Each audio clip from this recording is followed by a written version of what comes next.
saya Ahmad Nur Fauzi dari kelompok 3 analisis kesalahan berbahasa. Adapun kelompok kami bernamakan saya sendiri Ahmad Nur Fauzi, lalu ada Aris Lenaldi, lalu ada Widya Maharani, ada Kamila Azara, dan yang terakhir ada Gina Aura Trisandini. Adapun dalam presentasi ini kami akan menganalisis kesalahan berbahasa pada jurnal nasional yang berjudul Peningkatan Keterampilan Bahasa Inggris melalui pendekatan komunikatif mahasiswa program studi Bahasa Inggris Unisba. Dengan ini kami mulai presentasi kami ini dengan mengucapkan Bismillahirrahmanirrahim. Pada slide pertama akan ditampilkan atau disampaikan oleh Gina Aura Trisandini dengan menyampaikan hakikat Assalamualaikum warahmatullahi wabarakatuh. Saya Gina Aura, saya akan menjelaskan tentang hakikat morfologi. Morfologi adalah cabang linguistik yang mengidentifikasi satuan-satuan dasar bahasa sebagai satuan gramatikal. Morfologi juga mempelajari seluk-beluk bentuk kata serta pengaruh perubahan-perubahan bentuk kata terhadap golongan dan arti kata. Atau dengan kata lain, dapat dikatakan bahwa morfologi mempelajari seluk-beluk bentuk kata serta fungsi perubahan-perubahan bentuk kata itu, baik fungsi gramatik maupun fungsi semantik. Itu menurut Ramlan, berbeda dengan Krida Laksana. Menurut Krida Laksana, morfologi adalah bidang linguistik yang mempelajari morfem dan kombinasi-kombinasinya. Bagian dari struktur bahasa yang mencakup kata dan bagian-bagian kata yakni morfem. Sedangkan menurut Keraf, morfologi adalah bagian dari tata bahasa yang membicarakan bentuk kata. Jadi dapat disimpulkan bahwa morfologi adalah ilmu yang mempelajari bentuk-bentuk kata.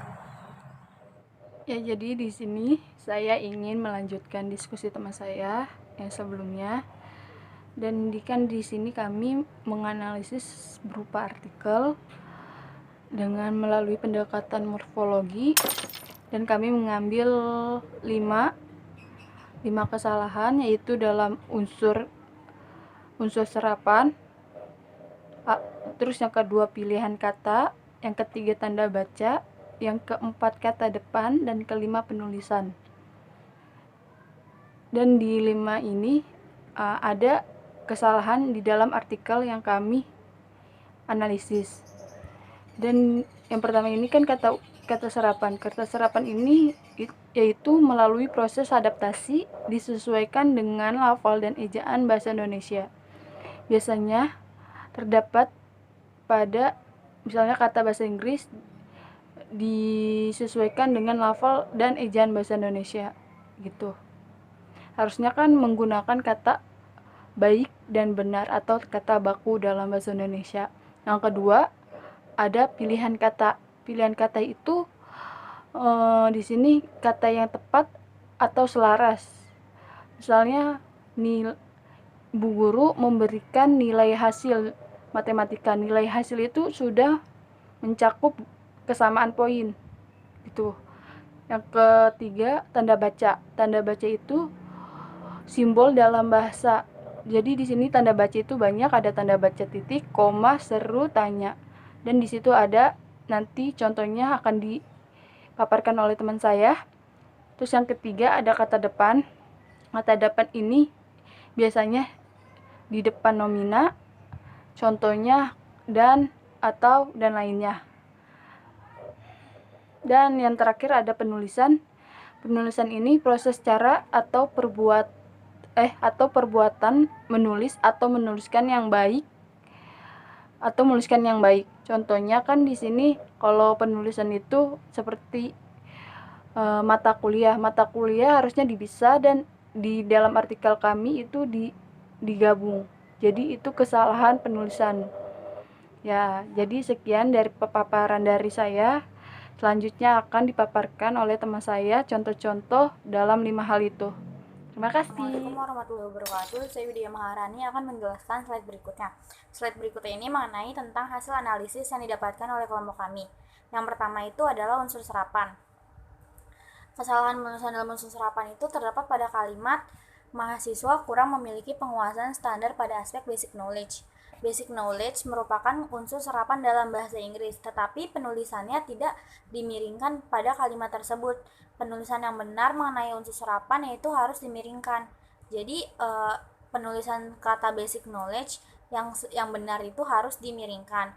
Contoh berikutnya lagi mengenai unsur serapan yaitu pada kata grammar dan akademik literasi. Penulisan keduanya itu juga tidak dimiringkan, padahal penulisan yang benarnya itu harus dimiringkan. Yang kedua itu kesalahan penulisan yang terdapat pada kalimat perlu diajarkan pada awal mahasiswa masuk kuliah bersama dengan mata kuliah skill listening, speaking, reading, dan writing. Penulisan kata mata kuliah pada kalimat tersebut tidak dipisah. Sedangkan menurut KBBI, penulisan mata kuliah yang sebenarnya yaitu dipisah antara mata dan kuliah, seperti itu. Yang kedua itu ada contohnya difahami. Pada kata difahami merupakan kata yang tidak sesuai karena kata difahami itu merupakan bentuk tidak baku dari kata dipahami. Kata dipahami sendiri merupakan kata dengan kata dasar paham. Jadi penulisan yang benar itu dipahami, bukan difahami. Yang ketiga itu penulisan kata depan. Kesalahan penulisan kata depan yang kami temukan yaitu pada kalimat dari uraian tersebut di atas perlu dicari suatu solusi agar mereka juga bisa aktif dalam pembelajaran. Kata di atas merupakan kata depan karena kata tersebut menunjukkan arah ya. Penulisan kata depan yang tepat itu harus dipisahkan antara kata depan dan kata yang mengikutinya. Seperti itu. Jadi penulisan kata di atas pada kalimat tersebut seharusnya dipisah, bukan digabung. Penanda penulisan kata depan itu yaitu kata yang mengikutinya itu kata tempat dan menunjukkan arah seperti itu. Terima kasih. Ada pemilihan kata, yaitu pemilihan kata agar bisa lebih efektif lagi.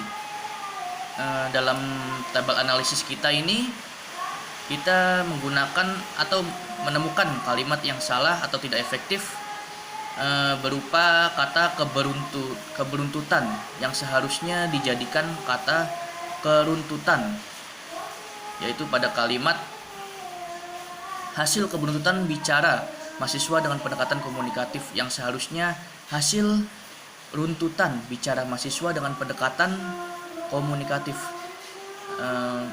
Tujuan untuk membenarkan dari pemilihan kata ini bertujuan untuk menjadikan kalimat yang sebelumnya tidak efektif menjadi kalimat efektif. Karena ketidakbenarannya pemilihan kata pada jurnal yang kami analisis. Tanda baca.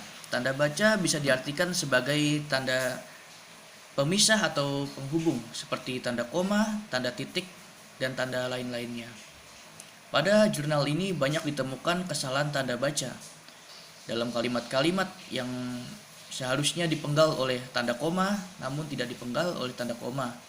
Seperti saja pada kalimat yang akan saya bacakan seperti ini. Kalimat menggunakan metode pembelajaran yang beraneka ragam yang sesuai dengan tema yang akan diajarkan sehingga mahasiswa aktif dan terampil dalam berbicara secara lisan. Misalnya untuk bercerita, seharusnya pada kata setelah lisan atau secara lisan harusnya diberi kata jeda atau tanda koma, baru selanjutnya dilanjutkan dengan kata misalnya untuk bercerita. Nah, maka bila diperbaiki dengan kalimat yang benar, maka pembacaannya juga pun akan benar. Kalimat yang benar adalah menggunakan metode pembelajaran yang beraneka ragam yang sesuai dengan tema yang akan diajarkan sehingga mahasiswa aktif dan terampil dalam berbicara secara lisan, misalnya untuk bercerita. Nama saya Sunaldi. Saya akan menjelaskan slide ketujuh. Kesalahan berbahasa terjadi pada situasi atau bidang tertentu yang memang tentu akan adanya sebuah keteraturan atau kaidah berbahasa, terutama jika bidang memakai bahasa itu tidak hanya mengutamakan faktor komunikatif sebagai hasil akhir yang ingin dicapai dalam sebuah aktivitas berbahasa. 3. Pada tindak komunikasi langsung, walaupun dalam situasi formal, sekalipun kesalahan pemakaian kaidah berbahasa mungkin masih bisa ditoleransi dan dianggap sebagai sesuatu yang wajar sebab bagaimanapun kesalahan yang dilakukan, efek yang ditimbulkan hanya bersifat sementara dan orang bisa melupakannya dengan mudah. Sekian presentasi dari kelompok kami. Wassalamualaikum warahmatullahi wabarakatuh.